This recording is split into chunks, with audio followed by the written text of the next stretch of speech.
Party people and the place to be. What's going on? It's me. It's me. If it's Sunday, it must be time for yet another long overdue movie review. This movie review comes to us all the way 12 years ago now. The Princess and the Frog. Uh, what can I say about this movie in the non-spoiler section to convey my feelings about this movie? The voice cast was fine, I guess. The songs were good, I guess. The good, I guess, is the theme. Is going to be the theme in the spoiler section. What do you want? Stupid computer. Yeah, the good, I guess, is the theme of this one. Um, you know, let's get into the spoiler section. I'm going to take my sip before we dip into the spoiler section here.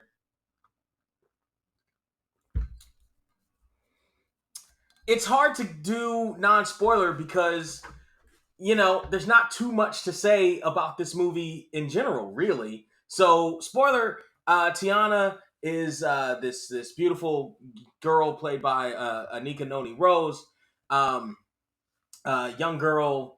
We first see her being told a story by her mother, who's a seamstress, to this pampered princess of the South, and her, who they're both friends. I guess they because of the working relationship between Tiani's mother and the little girl's father. I thought that this little girl was going to be the villain of the movie. I thought she was going to grow up and be the prissy princess. I thought they were going to Sandy Duncan her from Roots. You know what I mean? If you don't know, look it up. Go watch Roots. I thought she was going to be Sandy Duncan for Roots, where she was going to be friends as a little kid, but at the end she's going to be this conniving, slithering, evil person that keeps Tiana from her dreams. But no, she pretty much stays a friend through the movie, through the entire movie. Her part is she's oblivious to what's going on, really. So her part in it isn't really to a distraction to Tiana. She just doesn't know. She just doesn't know. She's just a pawn, really. She just doesn't know. She's the prince. She's gonna be the princess of the Mardi Gras parade, and yada yada yada. The Facilier, played by Keith David, is the Shadow Man. He sees that the prince is coming into town, and he wants all the souls in New Orleans. So he's gonna try to get the riches from this kid who's supposed to have riches, but got cut off by his parents, to the demons. In order to do that, he's gonna trick him into getting married to the princess of the Mardi Gras parade, to appease his parents and get the fortune or something like that.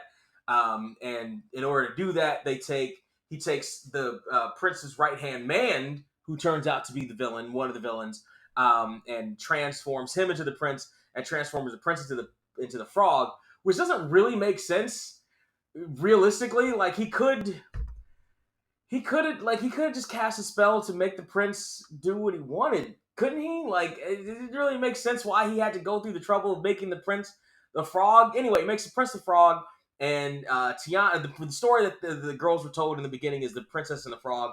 Tiana, grown up Tiana, sees him, and she says she's never gonna kiss a frog, but is convinced to kiss him to turn him back into a prince. And it turns out that he stays a frog. He stays a frog, and then the curse turns her into a frog as well. And they go on this adventure to find a voodoo mama to turn them back into humans. All the while, the Facilier, Dr. Facilier, aka Shadow Man, is trying to get the fake prince married.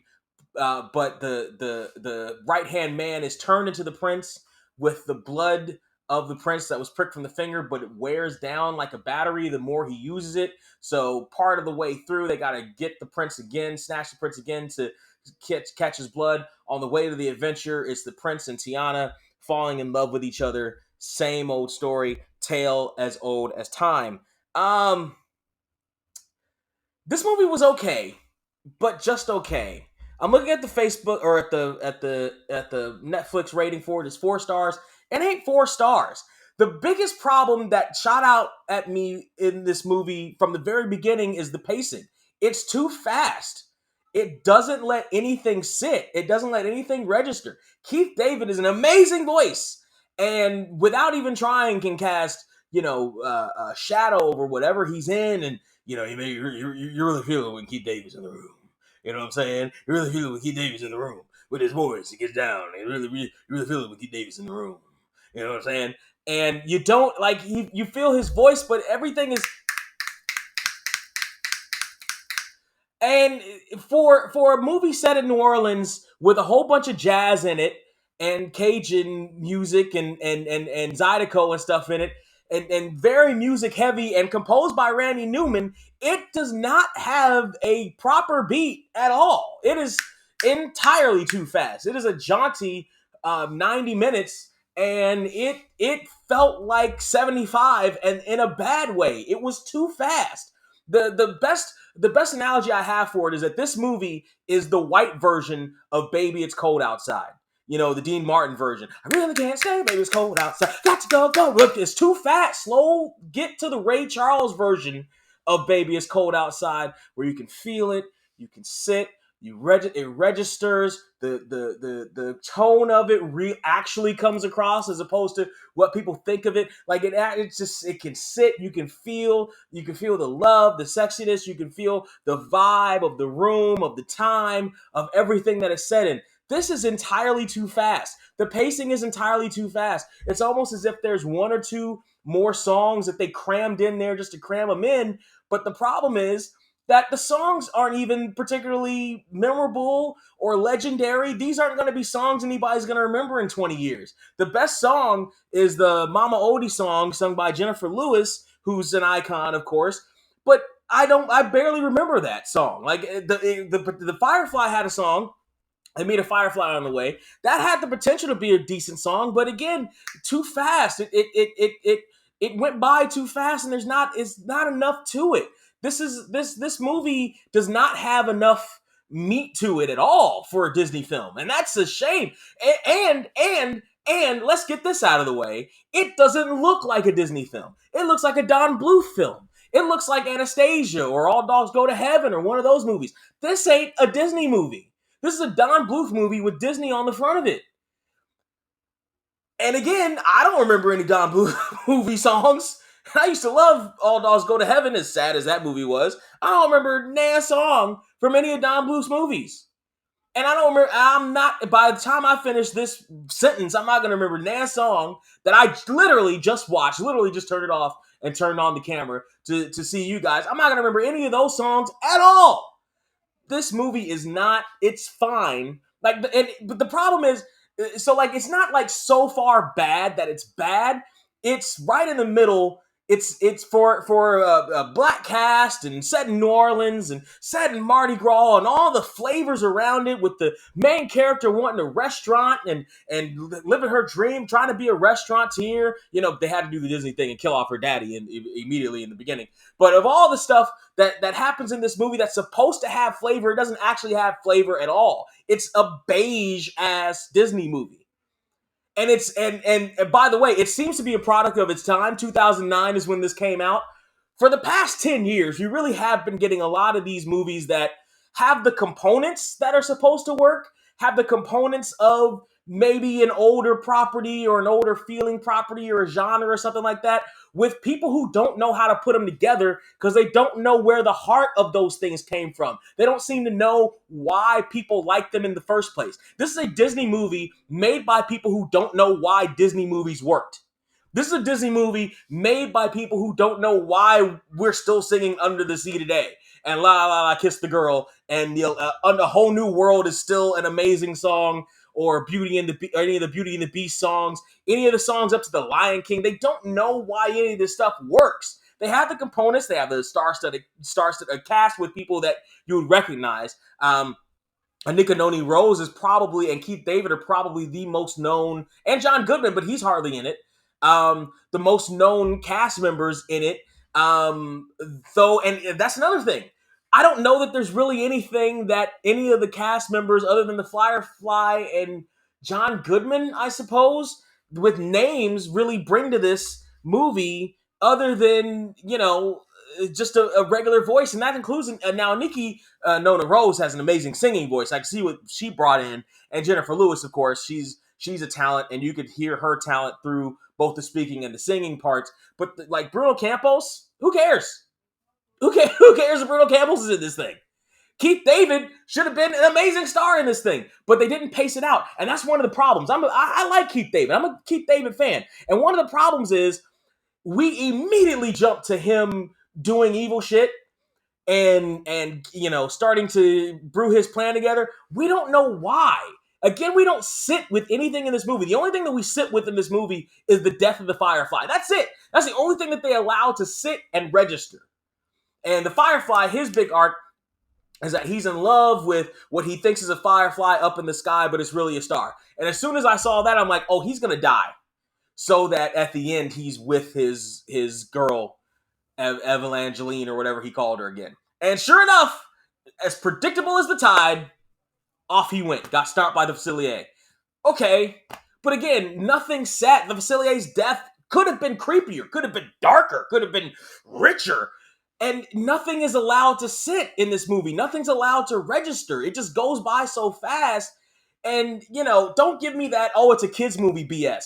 Because, again, I direct you to literally all the big Disney movie, not even big Disney movie, all the Disney movies up until about 95. So, like, all the Disney movies up until Lion King. After Lion King, it started to fall off a cliff. And the Don Bluth movies, All Dogs Go to Heaven. I still can't watch that movie to this day because it allows things to sit. It has its fast pace. It has its jokes and everything because it's a kid's movie, but it allows things to sit. It allows the deaths to register. It allows the losses to register. It allows the gains to register. Five Goes West allows things to register. Land Before Time allows things to register. Lion King allows things to register, good, bad, and indifferent. It allows us to get to know Timon and Pumbaa. It allows things to register more than just here it is, here it is, here it is, here it is, here it is. And by the way, you can sit a kid down in front of a good long movie. Stop not giving kids the credits that you had as a kid. Stop that. We sat down in front of 2-hour movies and were perfectly entertained and could quote the whole things because they were entertaining and didn't treat us like we're idiots. Now, I'm not going to say that this one treated us like we're idiots or treated the kids like they're idiots, but it sure didn't treat them with the amount of respect they should have gotten. It sure didn't treat them as maturely as they should have been treated for an audience. Because it seemed to it goes back to this whole thing of not having respect for your audience, not having respect for the properties that you have, not knowing what to do with it. I wouldn't be surprised if there were a whole bunch of young kids involved in this thing that didn't have the experience on other movies or other Disney properties, because this doesn't come across as it's not bad. None of the songs are bad. None of his characters are bad or horribly done or horribly acted or anything like that. It's just not good. It's just wispy and flies by. And you don't have time to sit and register anything. And again, the animation style is not a Disney animation style. It's a Don Bluth style, and not even a good Don Bluth movie. This ain't great. This movie ain't great. It's sure not 4 stars. It sure ain't 4 stars. And that's a shame. I wanted to like this movie. I heard good things about it. Those people who had good things to say about this movie are probably the people that just like any and everything. That just accept any and every little old thing that's sat in front of them. The commercial said it was going to be good. It has to be good. The studio that wants my money said it has to be good. It has to be good. No, this is not particularly. It's a beige ass Disney movie, and that's a shame. And by the way, this isn't like the death of Disney. We had Moana after this. Okay, Moana was a great, fantastic movie. Zootopia, fantastic movie. Any of the Toy Stories, fantastic movie. This, it's underwhelming. If this were, here's one of the other problems with it. It's got the Disney label on it.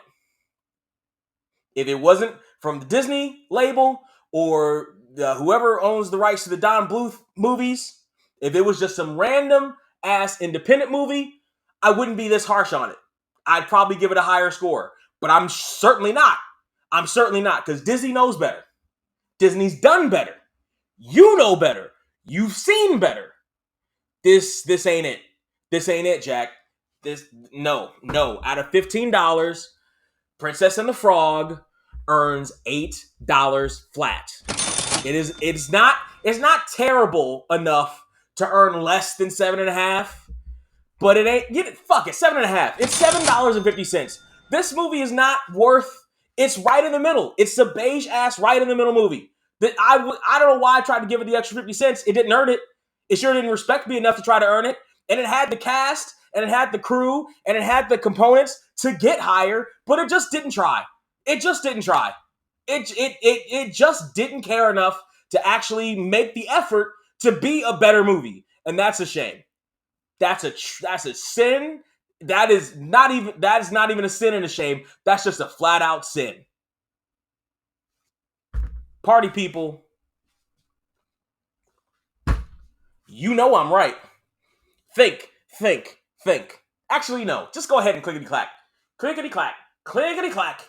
Oh, you're so evil. You're so wrong. Clickety-clack. Go ahead. Clickety-clack. Down there in the comment section. I'm right here. I'm here for it, baby. I ain't facilitating. I ain't going to be dragged out of here. I know exactly what I'm talking about. Come at me, bro. I know exactly what I'm talking about. You deserve better. I'm sticking up for you. I'm your advocate in this. You deserve better. You definitely deserve better. This movie deserved better. This cast deserved better. Better. Give me better. Man. So disappointed. Party will tell me how right I am in the comment section below. Like and share. Hey, I got a podcast every Thursday with my homeboy Trey. It comes out on YouTube and 13 other audio platforms. You can find the links in the description down there. Go ahead. We're funny. We're entertaining. You know you want to. We're your new favorite podcast. How do I know? Listen and find out. In the meantime, in between time, Mickey, go to your room. You failed. In the meantime, in between time, cheers. I'm a nice guy. I'm a nice place with a nice smile on my nice face. Turn your back and I'm making sure my night's straight. And when you're out of town, I'll be making sure your wife's straight.